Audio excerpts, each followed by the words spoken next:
آئین میں نااہلی کی مدت کا تعین نہیں، اس خلا کو عدالتوں نے پور کیا، دیکھیں گے اصل آئین اس بارے میں کیا کہتا ہے۔ ہر وقت پارلیمنٹیرینز کی مذمت نہیں کرنی چاہیے، چیف جسٹس قاضی فائز عیسیٰ کے تاحیات نااہلی کیس میں ریمارکس۔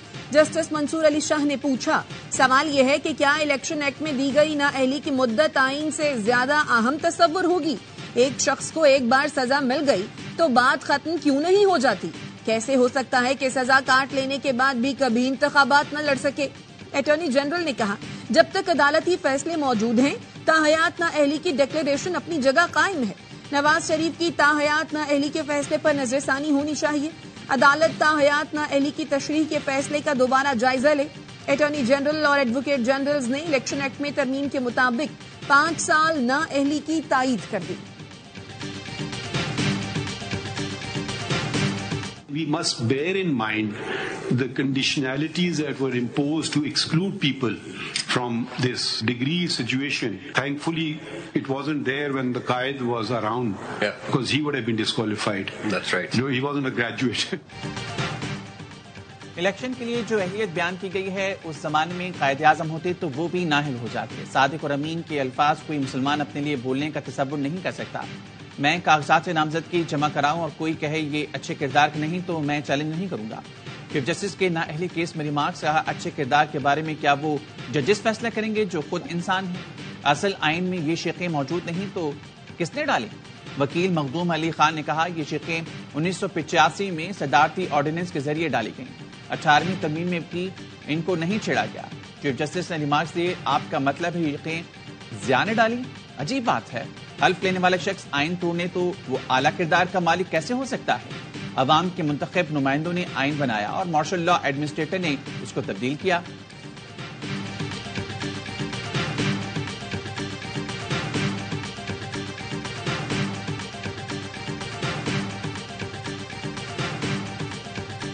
آپ کی یہ رنجش ہے کہ یہ آپ کی پارٹی چھوڑ گئے؟ نو مائی لارڈ۔ آپ ان کے لیے پلیڈ کیسے کر رہے ہیں؟ ہم کیا ان کو کہیں کہ واپس پی ٹی آئی میں شامل ہو جاؤ؟ نو ریزن مائی لارڈ۔ جو اٹھایا گیا شخص وہ خدا کے کہے کہ مجھے میرے ساتھ یہ ظلم ہوا، میرے ساتھ یہ زیادتی ہوئی، تو ہم اس کو سن لیں گے۔ بالکل ٹھیک۔ آپ کس منہ سے یہ بات کر رہے ہیں یہ بتاتے ہیں صرف۔ سپریم کورٹ میں جبری گمشدگیوں سے متعلق کیس کی براہ راست سماعت، وکیل شعیب شاہین نے شیخ رشید، صداقت عباسی اور دیگر کی گمشدگیوں کا معاملہ اٹھایا تو چیف جسٹس قاضی فائز عیسیٰ نے کہا، کیا یہ سب وہ لوگ ہیں جو خود عدالت آنے کے وسائل نہیں رکھتے؟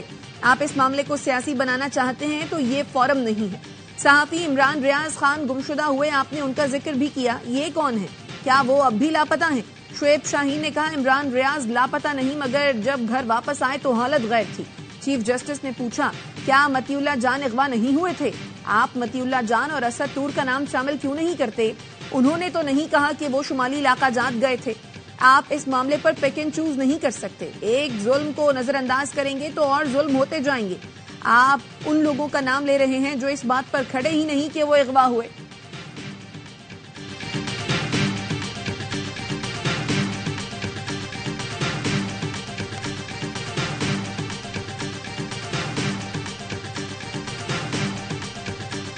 پاکستان کا پرابلم یہ ہے، کوئی شخص جو عہدے پہ ہوتا ہے وہ اپنی ذمہ داری نہیں، وہ دوسرے پہ ڈال دیتا ہے۔ بھائی یہ عجیب بات ہے، منسٹر آف ہیومن رائٹس کہہ رہی ہیں کہ میرا بل غائب ہو گیا۔ آپ کی اپنی پارٹی کے آدمی نے سینٹ بل غائب کر دیا، یہ آپ ایلیگیشن لگا رہے ہیں؟ ایویڈنس تو ہمارے پاس نہیں ہے۔ جو رکھوالا ہے گھر کا وہی غائب کر سکتا ہے نا۔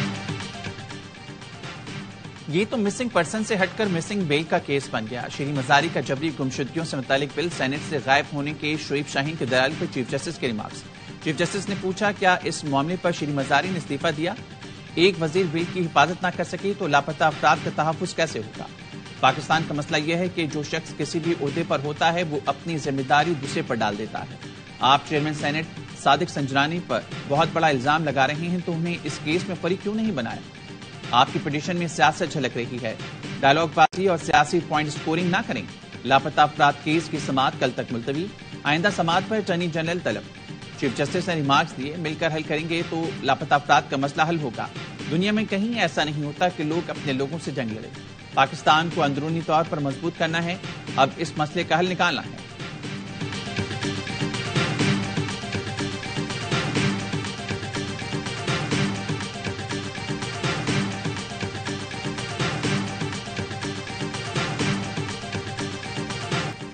P T I intra party election اور انتخابی نشان کا کیس، پشاور ہائی کورٹ نے الیکشن کمیشن کی نظر ثانی درخواست پر فیصلہ محفوظ کر لیا۔ وکیل الیکشن کمیشن نے موقف اپنایا۔ فریق ہونے کے باوجود 26 دسمبر کو ہمیں سنے بغیر فیصلہ سنایا گیا۔ کیس میں عبوری ریلیف کے بعد کچھ بچا ہی نہیں، حکم واپس لیا جائے۔ ایڈوکیٹ جنرل اور ایڈیشنل اٹارنی جنرل نے کہا، نگراں حکومتیں اس کیس میں فریق نہیں بننا چاہتی، ہمیں نوٹس کیا گیا تو عدالت کی معاونت کریں گے۔ پی ٹی آئی کی استدعا پر سماعت کل تک ملتوی۔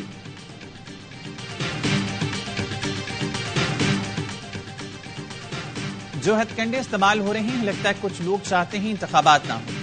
ایک ریٹرننگ افسر بیمار ہوا تو دوسرا لگایا گیا۔ پشاور ہائی کورٹ نے ٹھوک کر تقرری کینسل کر دی۔ جج نے نوٹس جاری کرنا بھی مناسب نہ سمجھا۔ چیف جسٹس قاضی فائز عیسیٰ کے ریمارکس، کہا سمجھ نہیں آ رہی الیکشن کمیشن ہے۔ سپریم کورٹ نے الیکشن کمیشن کی اپیل منظور کرتے ہوئے پی کے 91 کے ریٹرننگ آفیسر سے متعلق پشاور ہائی کورٹ کا فیصلہ کالعدم قرار دے دیا۔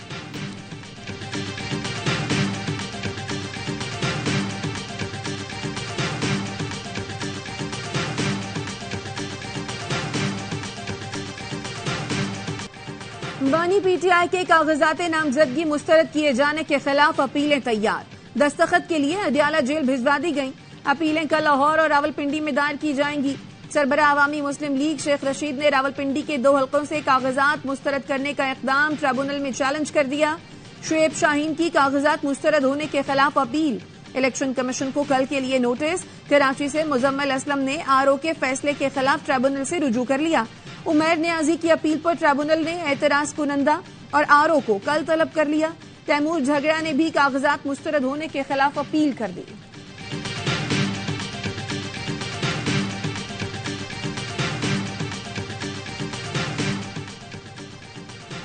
عمر ڈار پولیس کی حراست میں نہیں، آئی جی پنجاب نے لاہور ہائی کورٹ میں رپورٹ جمع کرا دی۔ عدالت کا پولیس کو کل تک تفصیلی رپورٹ پیش کرنے کا حکم۔ عدالت نے آئی جی کو دی گئی فوٹیجز دکھانے اور نظر آنے والے اہلکاروں سے متعلق استفسار کیا۔ علاقے کے ہوٹلز وغیرہ کی فوٹیجز آئی جی کو دکھانے کی ہدایت۔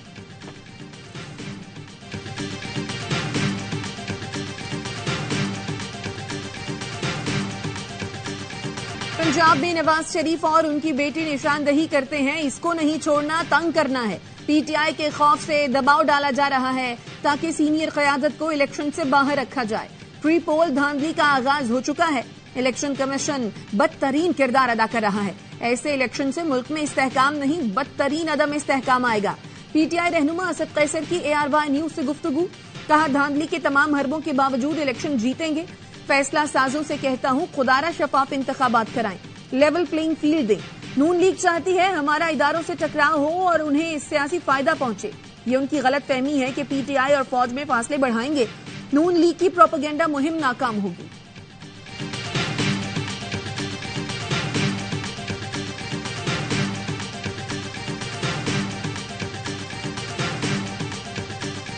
پاکستان کی عوام کو فیصلہ کرنا چاہیے کہ انہوں نے کس جماعت کو ووٹ کرنا ہے۔ وہ بھی بس پارٹی کو ووٹ کرتی ہے، پی ایم ایل این کو کرتی ہے، پی ٹی آئی کو کرتی ہے، جس جماعت کو کرتی ہے اس کا حق بنتا ہے کہ وہ اس ملک پر حکمرانی کریں۔ تمام لوگوں کو لیول پلینگ فیلڈ ہونی چاہیے۔ اگر ان کے کاغذات درست ہوتے ہیں تو ہم نے پہلے بھی ان کا مقابلہ کیا، پھر بھی مقابلہ کریں گے۔ اس چیز کے حق میں نہیں ہے کہ اس کینڈیڈیٹ کے آپ ہاتھ پاؤں باندھ لیں اور اس کو نہ لیں تاکہ میرے لیے جو ہے وہ جو گراؤنڈ ہے وہ ہموار ہو جائے۔ سب کو لیول پلینگ فیلڈ ملنی چاہیے، عوام کو فیصلہ کرنا چاہیے کہ اس جماعت کو لانا ہے۔ فیصل کریم کنڈی نے کہا کہ وابڈا نے یہ خان میں بجلی بند کر دی، گیس بھی بند ہے، جنوبی اضلاع کو گیس نہیں مل رہی۔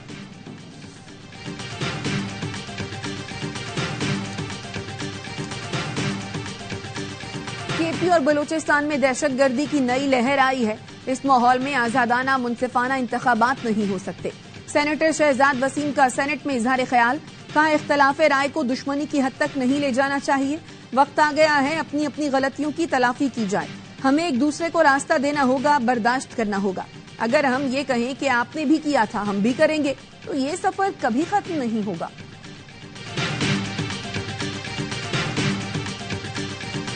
لوگوں کو توقعات باندھی گئی کہ یہ مجسمہ قرض اتارے گا، پاکستان کے مہنگائی کنٹرول کرے گا، بے روزگاری کا خاتمہ کرے گا، دنیا میں پاکستان کا نام روشن کرے گا۔ وہ مجسمہ ناکام ہوا۔ اس کے باوجود بھی جو مجسمہ بنانے والے تھے انہوں نے اس کو آج تک ٹوٹنے نہیں دیا۔ 2011 میں تیار کیے گئے مجسمے سے لوگوں کی توقعات باندھی گئیں کہ وہ ملک کا قرض اتارے گا، مہنگائی میں کمی اور خوشحالی لائے گا۔ وہ مجسمہ ناکام ہو گیا، مگر مجسمہ ساز اسے ٹوٹنے نہیں دے رہے۔ نون لیگ رہنما جاوید لطیف کہتے ہیں ملک میں بے یقینی اس لیے ہے کہ مجسمہ ساز اپنی غلطی کا اعتراف نہیں کر رہے۔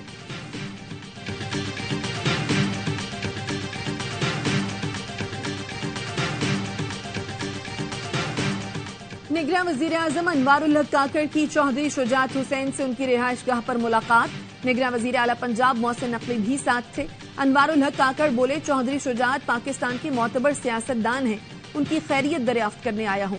چوہدری شجاعت نے ہمیشہ رواداری اور مفاہمت کی سیاست کی۔ محسن نقوی نے پنجاب میں خدمت اور کارکردگی کی اعلیٰ مثال قائم کی ہے۔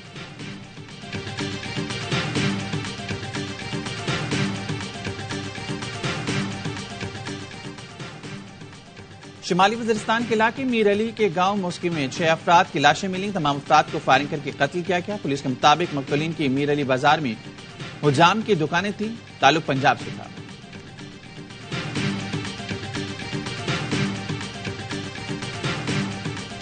اسرائیلی فوج کی خان یونس، مغازی، رفح اور دیر البلح پر فضائی بمباری، 24 گھنٹوں کے دوران مزید 70 فلسطینی شہید۔ حماس کا صہیونی فوج پر کاری وار، ترجمان کے مطابق 4 روز کے دوران 16 اسرائیلی فوجیوں کو ہلاک، درجنوں کو زخمی کیا گیا۔ حماس کے جنگجوؤں نے اسرائیلی فوج کے 42 آپریشنز کو ناکام بنایا۔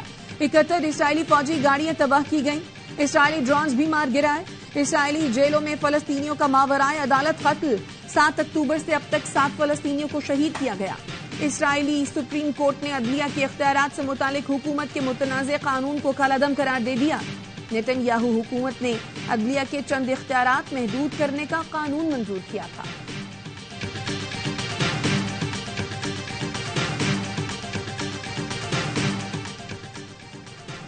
امریکہ کا غزہ میں جنگ اور خطے کی صورتحال کے پیش نظر اپنے سب سے بڑے طیارہ بردار بحری بیڑے کو واپس لے جانے کا اعلان۔ امریکہ جلد USS جیرالڈ فورڈ کو بحر روم سے نکالے گا۔ امریکہ نے جنگی بحری بیڑے کو اسرائیلی دفاع اور اپنے مفادات کے تحفظ کے لیے بھیجا تھا۔ خبر رساں ایجنسی کے مطابق ایران نے اپنا جنگی بحری بیڑا بحیرہ احمر میں بھیج دیا۔ یمن کے حوثی رہنما تہران پہنچ گئے۔ اعلیٰ ایرانی حکام سے ملاقات، غزہ کی صورتحال پر تشویش کا اظہار۔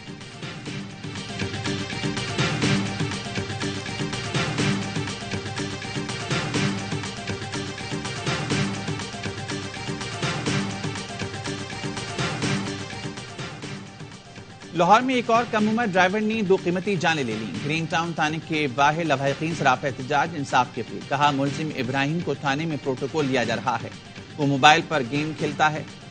رکشے کو ٹکر سے رضیہ اور غفورہ بی بی جاں بحق، ایک نوجوان شدید زخمی ہوا تھا۔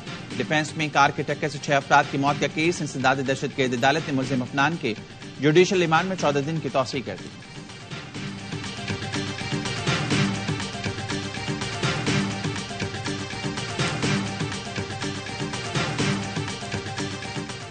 شدید سردی کے باوجود ملک کے مختلف علاقوں میں بجلی کی طویل اور غیر اعلانیہ بندش، پنجاب میں دورانیہ 12 سے 18 گھنٹے تک جا پہنچا۔ ڈسکا اور سرائے عالمگیر میں ہر گھنٹے بعد بجلی غائب۔ کراچی کے مختلف علاقوں میں بھی بجلی کی آنکھ مچولی۔ معروف گلوکار سجاد علی نے لوڈ شیڈنگ پر گانا بنا دیا۔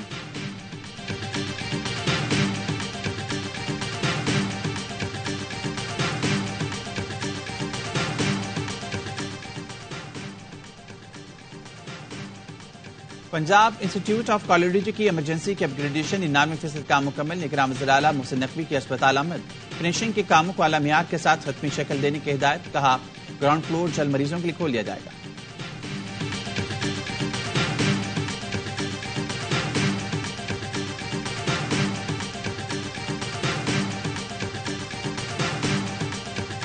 اور جاپان میں زلزلے سے ہلاکتوں کی تعداد 24 ہو گئی، 155 افراد زخمی۔ 7.6 شدت کے زلزلے سے درجنوں عمارتیں اور مکانات تباہ، سڑکوں پر دراڑیں پڑ گئیں، ہزاروں گھر بجلی سے محروم ہو گئے۔ انتظامیہ نے 1 لاکھ سے زائد افراد کو نقل مکانی کا حکم دے دیا۔